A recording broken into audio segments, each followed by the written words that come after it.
Bueno, es para mí un gran honor estar en esta primera versión, y digo primera porque estoy segura que va a haber muchas más, del Women's Forum. ¿Y por qué es para mí un honor? Porque he tenido la fortuna de acompañar a este gran grupo que se ha conformado a lo largo de 2 años. Ya cuando uno lo piensa, dices, ah, caray, hace 2 años. Y ha sido un grupo que hemos conformado de varias mujeres que nos interesa mucho el promover estos temas, pues por distintos intereses, por distintos factores. Y concretamente en mi caso, yo les quería compartir que yo trabajo estos temas de promover a la mujer principalmente en el mundo corporativo. En un primer momento empezó siendo un trabajo, un proyecto al que me invitaron a participar, y hoy es una causa, una misión. ¿Y por qué lo quiero compartir? Porque quienes nos dedicamos a estos temas, llega un momento en que tu vida cambia, tu perspectiva cambia. Escuchar tantos testimonios, prácticas, experiencias de vida, llega un momento en que te confronta y te lleva a cambiar tu vida. Por eso les quiero decir que quienes han tomado la decisión de venir a este foro, el día de mañana que termine, van a ver la vida de otra manera. Y así es. Y ojalá que el verlo de esta manera, pues también los lleve tanto a hombres como a mujeres, a tomar decisiones importantes, no para seguir hablando solamente del tema de la mujer, sino para hablar de humanidad. En la semana pasada tuve oportunidad de escuchar, no sé si ya lo hicieron ustedes y si no se los recomiendo ampliamente, estuve escuchando algunos de los foros que se llevaron a cabo en Davos. Y hubo uno que me consternó impresionante, o sea, de una manera impresionante, que precisamente fue el foro de paridad de género, donde estuvo el primer ministro de Canadá, Justin Trudeau. Y me impresionó mucho por 2 razones. Uno, porque él empezó su presentación diciendo que ya no teníamos que tener miedo a decir que somos feministas, sino que es un tema de humanidad. O sea, ya tenemos que cambiar nuestro lenguaje, tenemos que buscar que estamos a favor del ser humano, sea hombre o sea mujer. Y la segunda razón por la que me consternó es que le hicieron una pregunta a Justin Trudeau, donde le cuestionaban por qué él, en el momento en que toma la presidencia de Canadá, decide en su gabinete meter el 50% de participación de mujeres en su gabinete. Ha sido pues relevante, ¿no? Ha sorprendido a muchos. Y cuando le preguntaron, oiga, ¿y usted por qué tiene el 50% de mujeres en su gabinete? ¿Saben cuál fue su respuesta? Dijo, porque estamos en el 2015. Esa fue su respuesta. Estamos en el 2016. Ya no podemos seguir considerando que esto ya fue antes. O sea, estamos en una época, en un momento donde este tema ya es un tema de la vida, ya es un tema actual. Ya no tenemos que estar pensando, el cambio va a venir, el cambio ya está aquí. Y más que nada tenemos que decir nosotros qué necesitamos hacer para ser parte de este cambio. Y ese es el panel que hoy vamos a compartir con ustedes. Y que para mí es un gran honor el poder moderar este panel, porque quienes lo integran, sé, porque los conozco, que están desde su sector promoviendo este cambio. Y así se llama este panel. ¿Qué necesita México cambiar para evitar que siga siendo como cotidiana esa brecha de género? Esta frase que comentaba la licenciada Claudia Ruiz Massieu, volver a esa nueva normalidad, ¿no? ¿Qué es lo que México necesita hacer para recuperar esa nueva normalidad. Y es por eso que queremos compartir con ustedes en este panel cómo vemos a México y qué es lo que necesitamos hacer para tener esa nueva normalidad. Y quiero en primer lugar presentarles a una gran persona, una gran amiga. He podido compartir con ella proyectos de nuestro país y quiero presentarles en primer lugar a Lorena Cruz Sánchez. Lorena, como ya la conocen,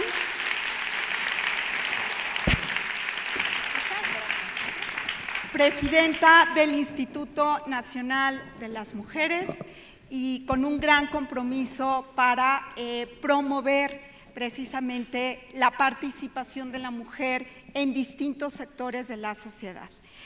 Quiero también presentarles a Patricia Mercado. Patricia Mercado es muy conocida por todos nosotros, secretaria del Gobierno de la Ciudad de México, activista, siempre ha participado en todo lo que tiene que ver a favor de la mujer y es para mí un honor el que las dos estén también aquí con nosotros. Presentarles a Nidialis Acosta.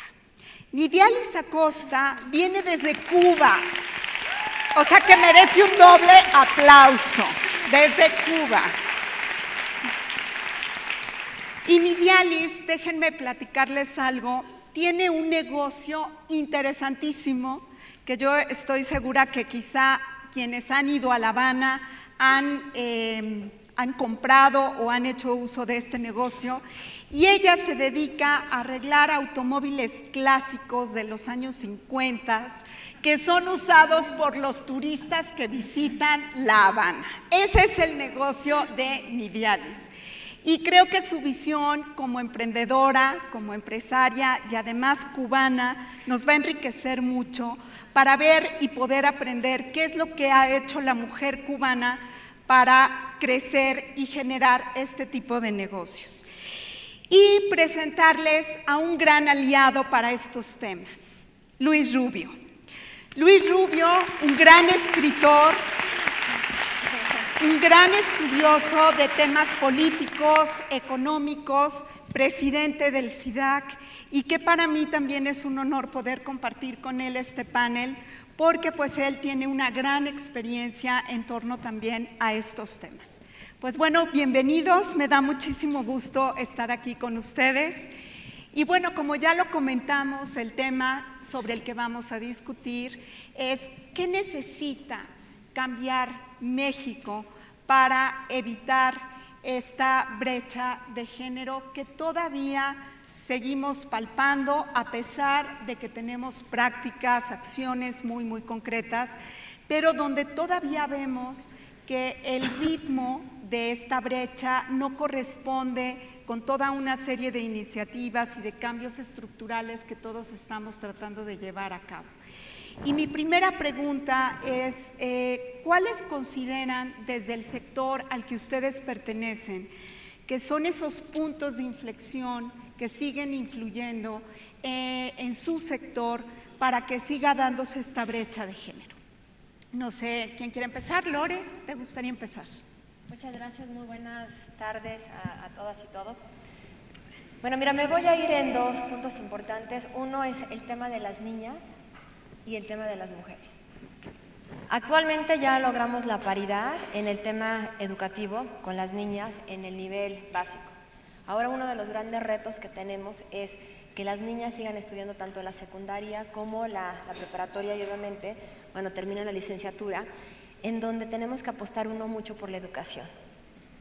Desafortunadamente todavía vemos que las niñas, muchas de ellas se quedan en casa porque tienen que llevar a cabo ese doble carga de trabajo que es cuidar tanto a los hermanitos o a los enfermos y demás. ¿Y qué es lo que nos pasa también con las mujeres? Las mujeres, la doble carga de trabajo que tienen, porque una es el trabajo en el hogar y otra es el trabajo, el trabajo formal, el trabajo que se le paga y el trabajo y lo que hacen fuera de él.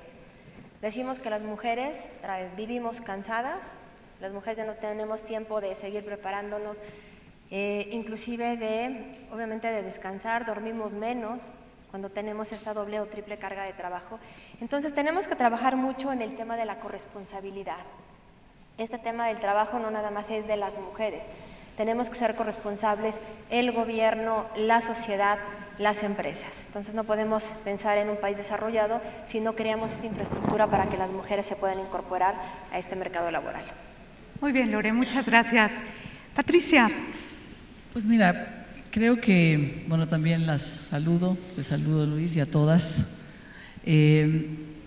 Primero creo que, digamos, una de las principales como reflexiones que tenemos que hacer ahora, primero, las mujeres somos muy distintas, o sea, no son las mismas realidades las mujeres del sur que las del norte, las grandes que las niñas, ¿no? Las mujeres con distintas condiciones sociales, económicas, sí somos muy diversas y creo que pues cada quien tenemos que ubicarnos efectivamente en las realidades que a cada una nos toca.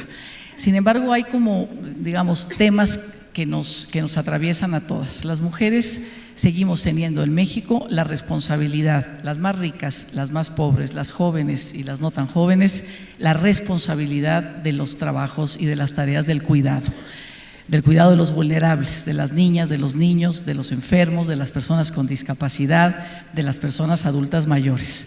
Entonces, eso, el que no existan todavía políticas públicas, ni una reflexión en las familias, en las empresas, en los gobiernos, digamos, una reflexión que nos lleve, hablando de reformas estructurales, de veras a pensar que las mujeres a veces no llegamos o no asumimos las responsabilidades, no porque no queramos, sino simplemente que hay estas condiciones estructurales, hay una vieja división del trabajo, hay un viejo paradigma, los hombres a la calle, las mujeres a la casa, que lo vivimos de manera muy distintas, distintos tipos de mujeres en este 2016, pero que sigue siendo, digamos, un paradigma cultural que se atraviesa en todos los pasos de la vida de las mujeres, esta exclusividad de los trabajos del cuidado. Mientras sigamos siendo responsables de todos estos trabajos y del trabajo doméstico en general,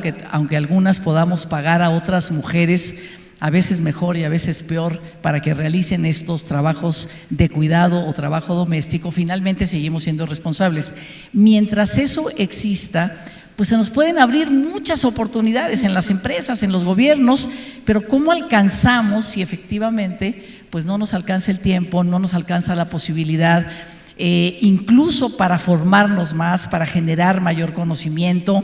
¿Por qué? Pues porque no tenemos tiempo por estas otras responsabilidades. Entonces, simplemente como una reflexión de no depende de cada una, no es una responsabilidad individual el no acceder, el exigirnos ser responsables de la vida privada y de cuidados y a la vez ser las mejores en la vida pública. Hay condiciones estructurales, es parte de las reformas estructurales que tenemos que hacer en sociedades como la mexicana, que todavía no hemos hecho. Muy bien, Patricia, muchas gracias. Luis, tu experiencia en esto. Yo creo que lo que acaba de decir Patricia es el punto nodular. Creo que no hay un acuerdo siquiera de cuál es el problema. Lo que ella manifiesta es la realidad. Tenemos un problema cultural, histórico de machismo que se manifiesta de muchas formas en la sociedad, pero una de ellas es la del trabajo, quién hace qué en las casas, y hasta a nivel de la población abajo, el trabajar para un hombre trabajar en las labores domésticas es inaceptable, simplemente está fuera de su marco de referencia. Entonces, creo que tenemos que entender que hay un tema cultural y que hay un tema de incentivos o de reglas del juego.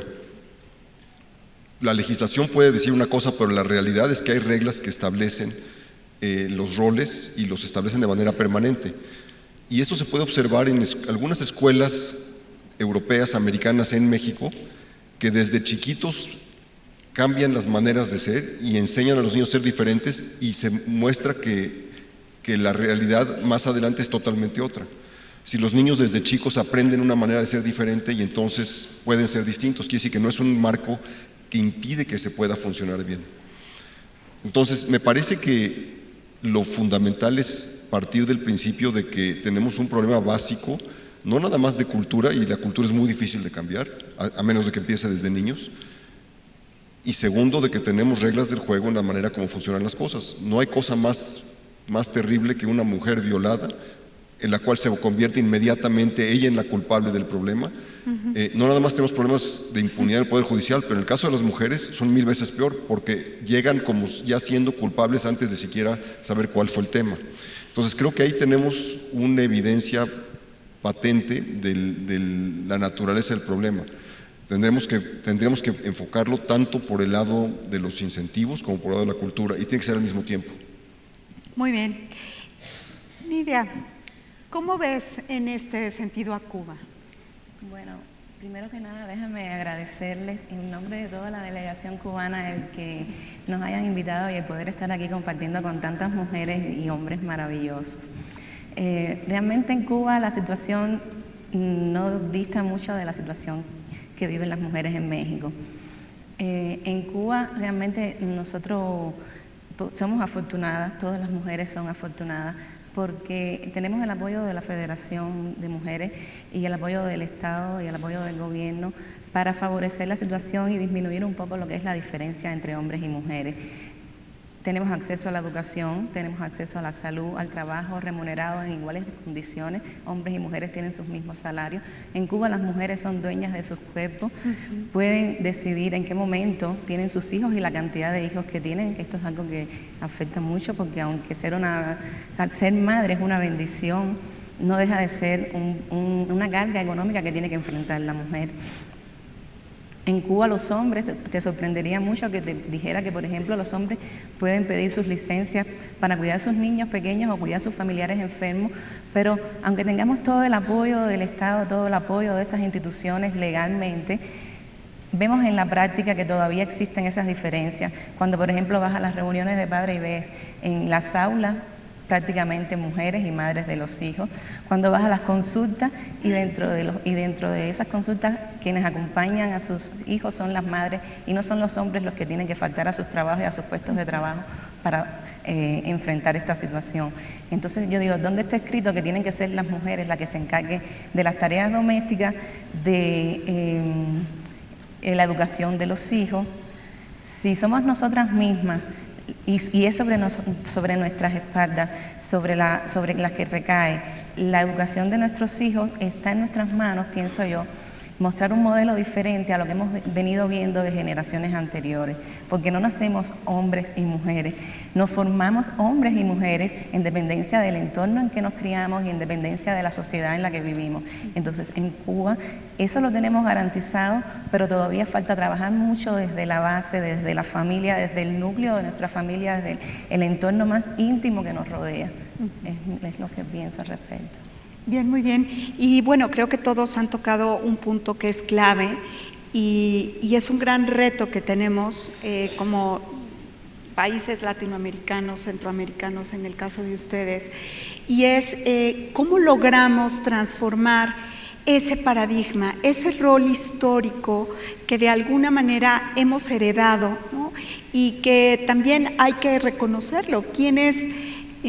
Si la mujer siempre ha sido la encargada de la educación, pues de alguna manera nosotras mismas hemos transmitido este rol, esta manera de ver la vida, ¿no?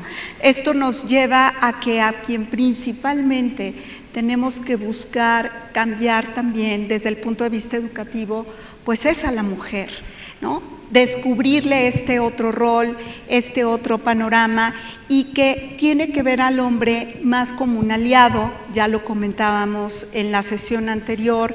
¿Y qué hacemos? Esa sería mi pregunta para ustedes.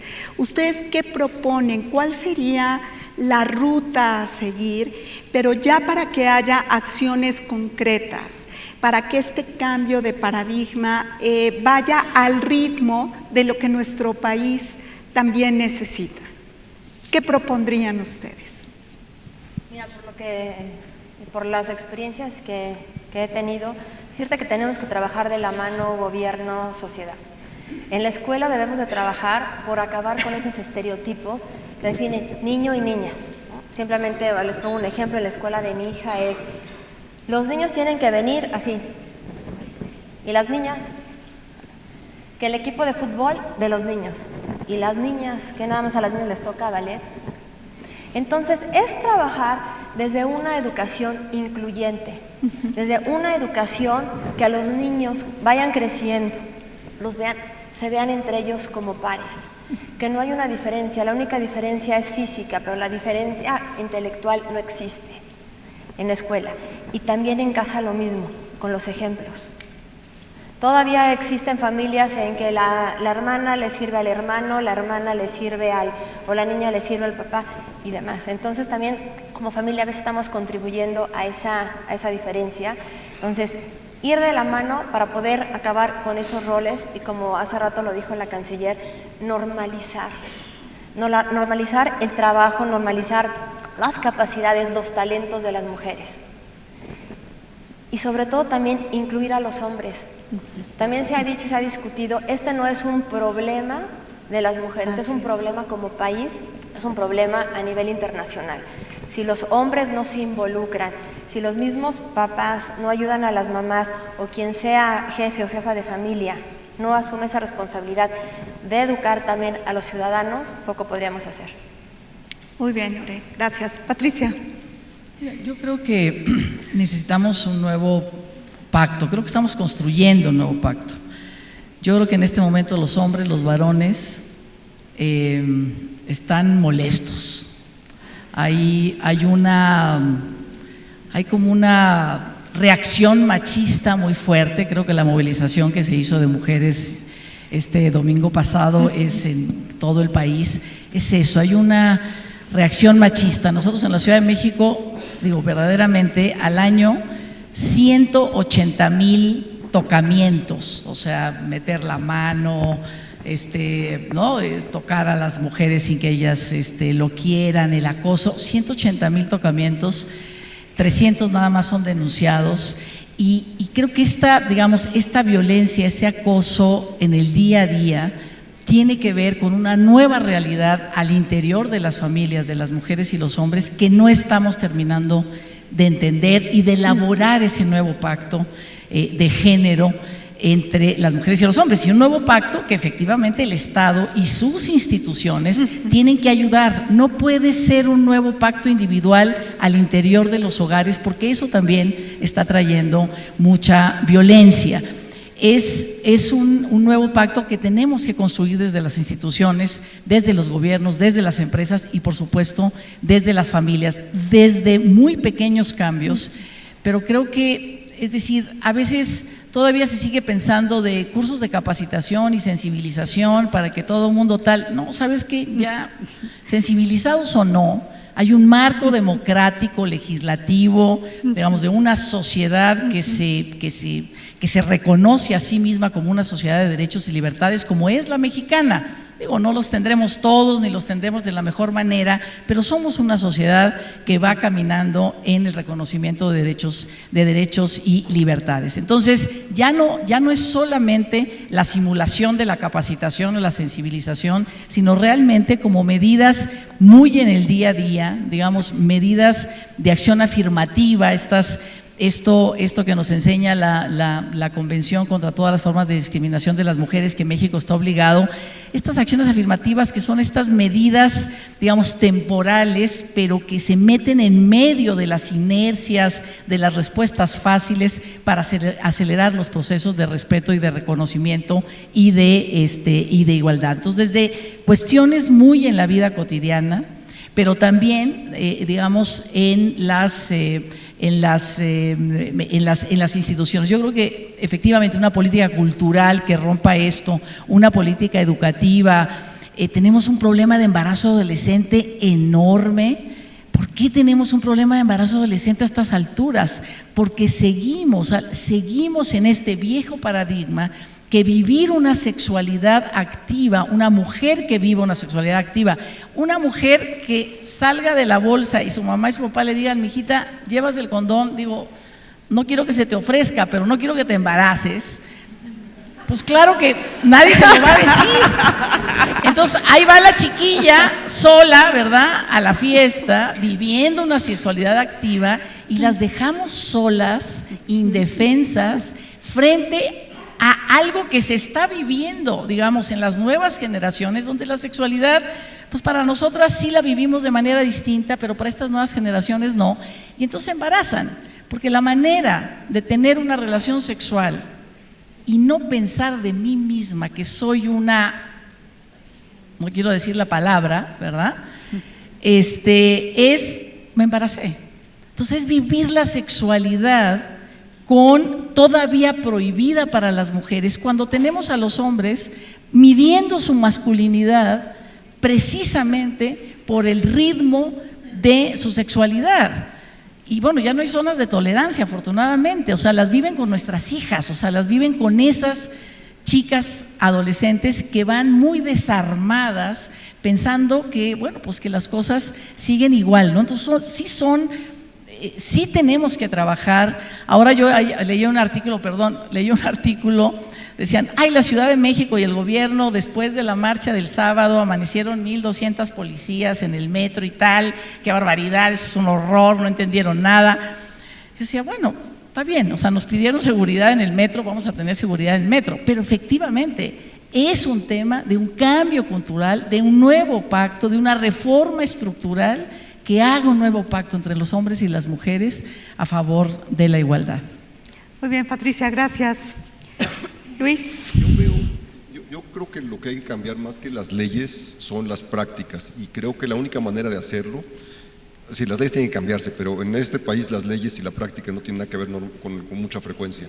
Entonces yo creo que necesitamos algo así como un zar, como dicen los americanos, que se encargue de empujar estos temas en cada nivel y que fuerce a que haya cambios, porque si no, no los vamos a poder implementar nunca. Lo que hacemos muchas veces es muy contradictorio. En la Ciudad de México tenemos unas legislaciones más progresistas en muchos temas de homosexualidad, en temas de sexualidad, en temas de marihuana, de drogas, y sin embargo tenemos, porque una cosa es la teoría y otra es la realidad, tenemos vagones rosas para las mujeres en el metro, para evitar lo que decía Patricia, que es una respuesta absolutamente razonable y pragmática, pero nos dice que una cosa es lo que pensamos aquí arriba, los que discutimos las élites, y otra es la práctica cotidiana en el metro. Entonces, la autoridad no puede dejar de responder a la realidad, pero la pregunta es cómo hacemos que esa teoría, esas aspiraciones, las convirtamos en realidad a nivel del piso. Y me parece que para eso es para lo que se necesitan zares que obliguen a cambiar cosas. Necesitamos que los maestros penalicen los comportamientos desde el principio. Necesitamos que los libros de texto incluyan una igualdad absoluta y clara de los sexos. También necesitamos reconocer que los niños, o que los hombres y las mujeres son diferentes en la realidad, pero eso no quiere decir que tienen que tener roles diferentes, que es muy distinto. Yo veo a dos gemelitos y son muy diferentes y tienen características totalmente distintas al año de edad, y no es porque la sociedad les haya impuesto, sino porque son diferentes, pero eso no quiere decir que sus derechos o su vida deba ser distinta en el futuro. Me parece que lo que tenemos que pensar es en cómo vamos a construir desde los pactos, me encanta el concepto, que pudieran establecerse entre sociedad, familias, autoridades y demás, para que la televisión manifieste los roles idénticos, o por lo menos iguales, no necesariamente idénticos, para que los libros de texto lo tengan, para que las escuelas lo traigan, para que haya supervisión de lo que pasa en los ministerios públicos. Es decir, no se puede cambiar si no cambiamos la vida real, y la única manera de cambiarla no es en la discusión teórica o en la discusión legislativa, sino en la vida cotidiana, y es ahí donde tiene que cambiarse. En la escuela de mi hijo, ya salió de la escuela hace mucho, pero me encantó una vez que tuvieron un premio para la mamá que trabajaba, cuyos hijos nunca habían faltado a la escuela. Entonces lo que estaban haciendo era premiar a una persona que trabajaba, ese era el criterio, pero que además había logrado que sus hijos hubieran cumplido con sus criterios, con el criterio de la escuela. Me parece que hay maneras como se pueden ir rompiendo cosas. Miriam, ¿qué nos aportarías en torno a este tema? Bueno, déjame comentarte, mira, es un poco complicado. Yo soy madre de un niño de 11 años y como te decía anteriormente cuando te explicaba, pienso que hay que hacer un trabajo muy fuerte con los familiares y en el entorno en que tú educas a tus hijos, en lo que tú quieres que sea en un futuro y en la formación que tú le des para que sean hombres o mujeres. Yo tengo un varón, por ejemplo, y en la escuela es verdad que existen programas donde se insertan a los varones a hacer actividades que normalmente por generaciones anteriores son predominantemente femeninas, como es por ejemplo cocinar, como es por ejemplo poner un botón, hacerle dobladillo a un pantalón, pero pienso que la situación no está solamente ahí en que en las escuelas existan ese tipo de programas y que incluyan a todas niñas y niños, varones y hembras en este tipo de actividades. Y te pongo el ejemplo de mi hijo porque, por ejemplo, yo vivo con su papá, pero en Cuba es muy normal que en un mismo hogar convivan diferentes generaciones, a veces hasta 2 y 3 generaciones. Y hay que trabajar mucho, por ejemplo, con los abuelos, porque también están marcados por generaciones y por estereotipos y modelos de lo que es ser hombre y mujer, completamente diferente a lo que queremos para el futuro de nosotras mismas. Recientemente yo tenía a mi hijo, por ejemplo, lavando sus medias, y cuando el abuelo llegó, mi papá, a la casa, le dijo, pero tú eres una abusadora, ¿cómo un niño de 11 años lo vas a tener lavando medias? ¿Por qué no lo haces tú? Dígale, pero ¿por qué tengo que hacerlo si es que realmente él es el que está caminando descalzo, el que las está ensuciando y tiene que aprender a hacer eso también? Y entonces son cosas que te chocan.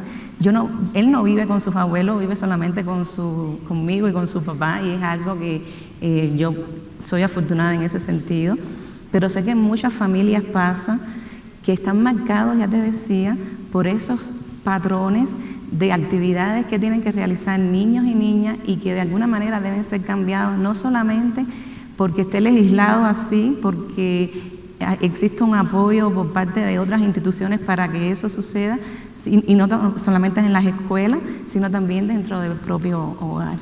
Debemos trabajar mucho y pienso que está en manos de las propias mujeres la solución de ese problema.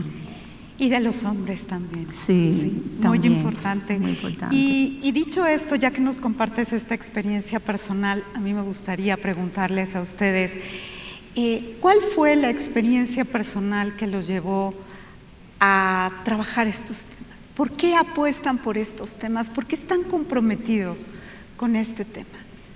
¿Por qué están aquí?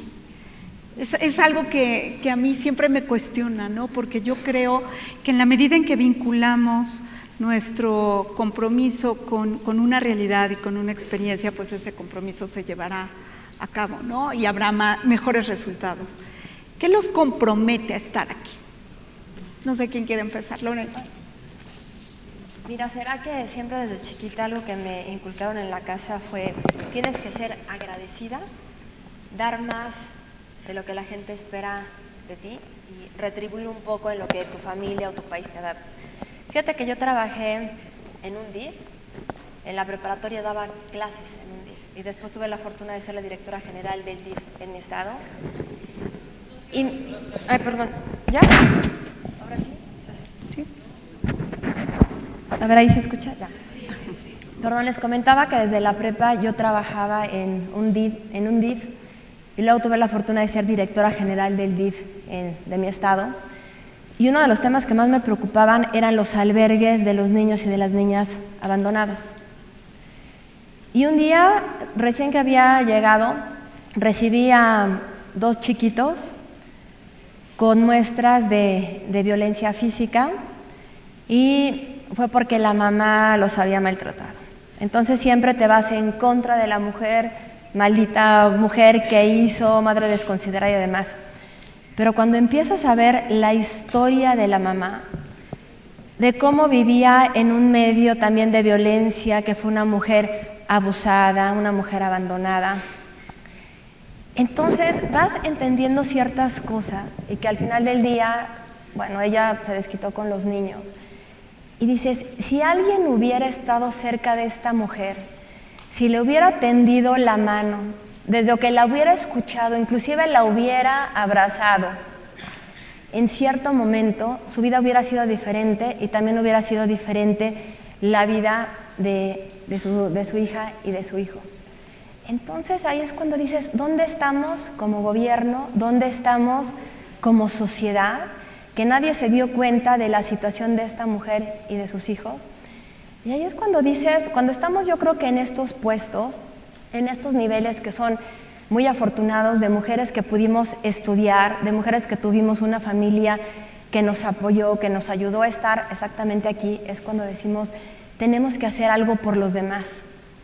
Que se diga que valió la pena haber nacido porque contribuiste con algo para que tu país sea mejor, para que la vida de la gente que está a tu alrededor también sea mejor y para que el día de mañana tus hijas, yo tengo una hija de 4 años y medio y cuando también la veo a mi mamá, me dice, es que Regina está muy chiquita y tú le dices que es afortunada, tú le dices que tiene que hacer, pero está muy chiquita. Le digo, sí mamá, está chiquita, pero ¿cuántos niños de su edad no están trabajando en las esquinas para poder ayudar a su familia, ¿no?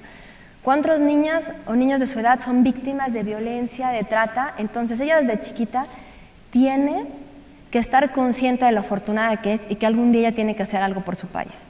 Entonces eso fue lo que me motivó y por eso ahora estoy aquí trabajando por las mujeres de nuestro país, porque en la medida en la que tú trabajas por tus mujeres, trabajas para que este país sea más grande, para que los niños y las niñas no sufran violencia, para que los niños y las niñas tengan un mejor lugar donde estar. Por eso. Gracias, Lore.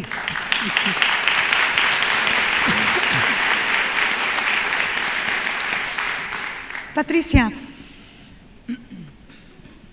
Pues yo soy de Ciudad Obregón, Sonora. Es una sociedad muy tradicional. Y tuve la fortuna, yo creo, hay una discusión en todos los que saben de las cuestiones educativas y una acción afirmativa puede ser que las niñas estén todavía en escuelas de niñas y los niños en escuelas de niños.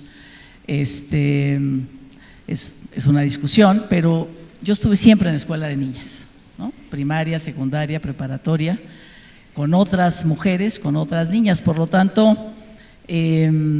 claro, en ese ambiente, pues más bien era, digamos, no viví ninguna como discriminación, ¿no? No estuve en las orillas, no convivía en mi cotidianidad con los niños.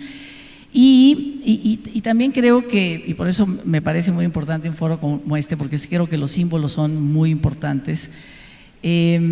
Tuve en la preparatoria unas monjas muy revolucionarias, pertenecían a la teología de la liberación. Uno de sus grandes rechazos que tuvieron con la sociedad de Obregón y pues eran monjas, ¿no? Con la jerarquía católica, era cuando compraron, no sé si a las mujeres jóvenes todavía seguramente la conocen, compraron la Enciclopedia Británica. Entonces fue un gran asunto en Ciudad Obregón, o sea, nadie entendía por qué habían comprado la Enciclopedia Británica en nuestra escuela. Y entonces las monjas, la directora sobre todo, que después, ya un año después de mi generación, se fue de ahí, se salió de monja, pues decía, porque quiero que mis niñas sepan, o sea, tengan acceso al conocimiento, lean, ¿no? Entonces imagínense ustedes, digamos, como de dónde venía yo. Y tuve una maestra de economía maravillosa en esa preparatoria, o sea que yo admiraba muchísimo por inteligente, por lo que sabía y ya un poco como también ligada a una opción de vida de no quiero pasar así como por el mundo viendo pues tanta injusticia, desigualdad. Mi familia es muy desigual, hay unos que tienen mucho y otros que tienen nada. Entonces yo vivía esas diferencias, no me gustaban. Y bueno, pues decidí que rompía el molde a la cual estaba predestinada. Yo soy la mayor de mi familia, pues casarme con un agricultor rico de Ciudad Obregón y tal. Y rompí con eso, o sea, como que había algo que no me checaba, había algo que no me gustó.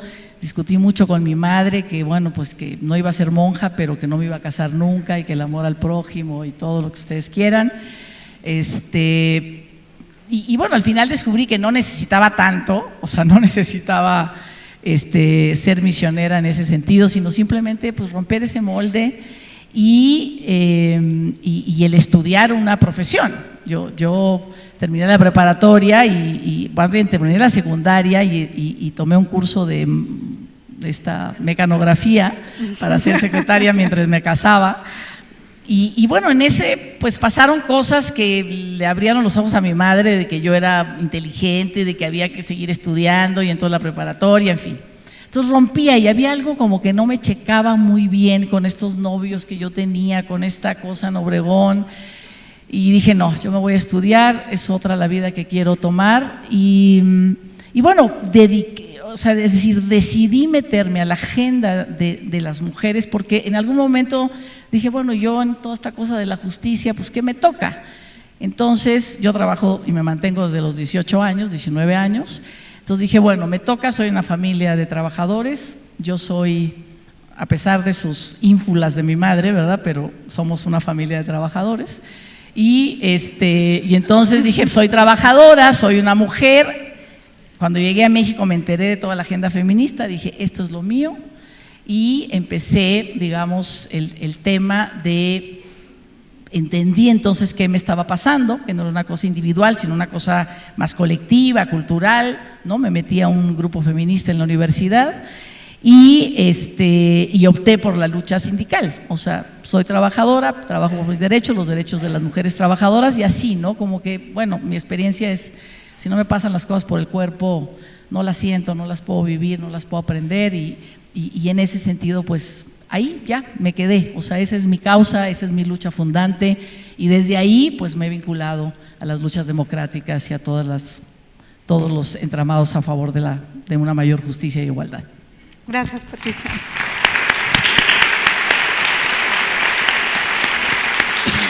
Luis, tu turno, que mira que tienes tu historia y tu experiencia.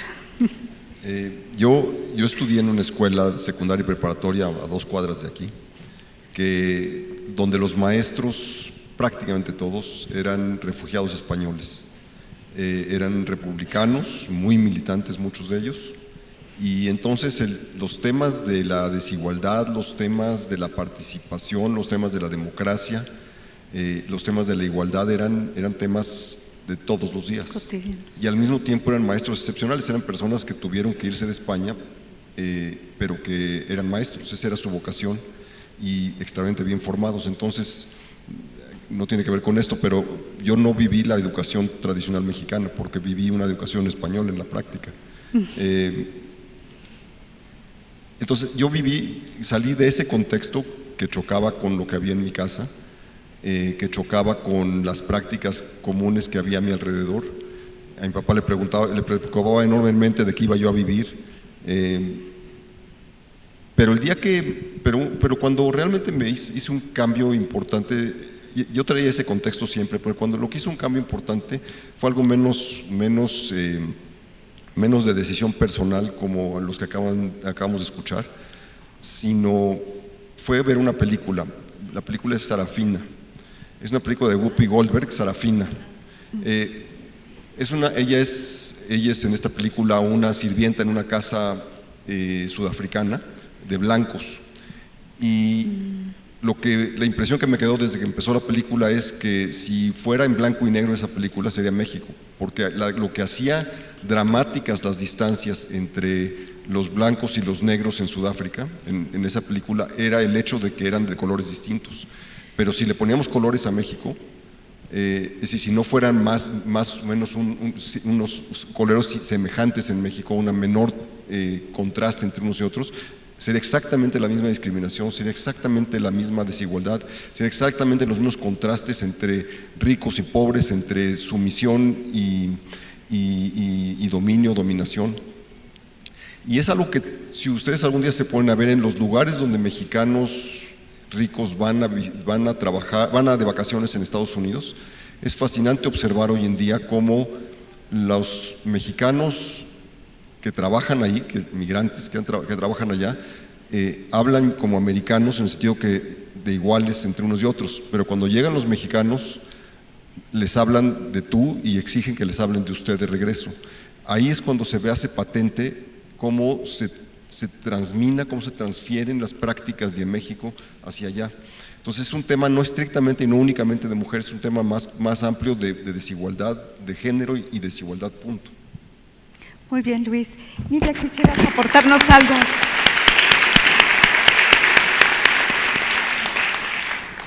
Bueno, mira, como decías al principio, yo trabajo en un negocio que comencé hace 5 años y comencé ayudando a mi esposo. Después de 6 meses de estar trabajando con él, su pasión siempre ha sido la restauración de los autos clásicos y es un sector donde predominantemente lo trabajan hombres. Después yo me independicé, aunque trabajamos los negocios muy relacionados uno con el otro, pero igual seguí relacionándome con hombres. Empezamos con la renta de un auto clásico y ya hoy tenemos en el grupo 22 choferes trabajando con nosotros. En un inicio, ¿cuáles eran mis intenciones? Trabajar y de manera organizada involucrar a las esposas de estos choferes que trabajan conmigo. Y al principio hasta sacrifiqué parte de mi tiempo dándole clases de automovilismo a las esposas de esos choferes. Está buenísimo. Y entonces, al final, cuando ellas sacaban sus licencias, me decían, no, Nidiali, pero es que yo prefiero quedarme en la casa, o mira, él no quiere que yo trabaje porque él prefiere estar en el carro, él dice que se lo puedo romper, en fin. Me enfrentaba con situaciones frustrantes donde yo decía, bueno, quiero involucrar a más mujeres dentro de mi negocio porque además había participado por primera vez en el 2014 en un programa de mujeres emprendedoras de las Américas, un programa que organiza el Departamento de Estado de los Estados Unidos, y cuando vi el potencial y la cantidad de recursos que tenían las mujeres para ayudar a sus mujeres alrededor de ellas, me sorprendió muchísimo y yo quería hacer algo similar en Cuba y alrededor de mí, pero fue imposible. Y entonces me dije, si yo no puedo ayudar a las mujeres que están alrededor de mí para involucrarlas dentro de mi negocio y que ellas sean parte también de una independencia económica y una solvencia económica para ellas mismas, voy a participar en todos los eventos que pueda, eventos como este, mostrando mi experiencia, lo que he podido lograr, los éxitos que he tenido como mujer dentro de un sector predominantemente masculino, y de esa manera transmito mis experiencias y puedo ayudar a otras que a lo mejor se van a sentir como me sentí yo al principio, sola, frustrada y sin saber qué rumbo darle a mi vida cuando cambié, por ejemplo, del sector estatal donde trabajaba para el sector privado, que fue algo que mi esposa me ayudó, pero no tuve el apoyo de mis padres, por ejemplo, de la familia, y eso es algo que le choca a muchas mujeres en Cuba y tal vez en otras partes del mundo también. Entonces, el hecho de estar aquí y poder transmitir mis experiencias y también poder ganar experiencia de otras mujeres que la transmiten como estas con las que estamos compartiendo este panel, para mí es sumamente importante. Y es una de las razones por las que estoy aquí. Pues muy bien, Nidia, muchas gracias. Pues bueno, es una pena que el tiempo ya se nos terminó, porque me hubiera encantado también abrir el espacio a preguntas. Yo nada más quisiera cerrar y concluir este panel que yo creo que nos dejó pensando muchas cosas, concluir diciendo que es un trabajo de varios, o sea, no corresponde a un solo agente, sino que tiene que participar pues la persona misma, la familia, el sistema educativo, el gobierno, o sea, es un trabajo donde todos tenemos que participar, precisamente por esto que comentaba Patricia, la diversidad de la mujer es muy rica y eso nos lleva a abordar este tema desde distintas perspectivas. Segundo, qué importante es tener un compromiso de vida para poder impulsar realmente estos temas. Y me acordaba de esto de la frase de Emma Watson cuando dio su discurso en la ONU, que decía, si no soy yo, ¿quién? Si no es hoy, ¿cuándo? Y creo que esto es algo que podemos concluir de este panel. Queremos que México cambie, en este caso Cuba, en lo que tenga que cambiar, pues depende de nosotros, depende de las decisiones que tomemos, depende de ese abrazo que nos demos entre las instituciones para poder trabajar entre todos y depende también pues del hoy, que lo hagamos hoy. Solamente tenemos el hoy para generar este tipo de cambios. Pues muchísimas gracias a ustedes por su participación y gracias. Muchas gracias.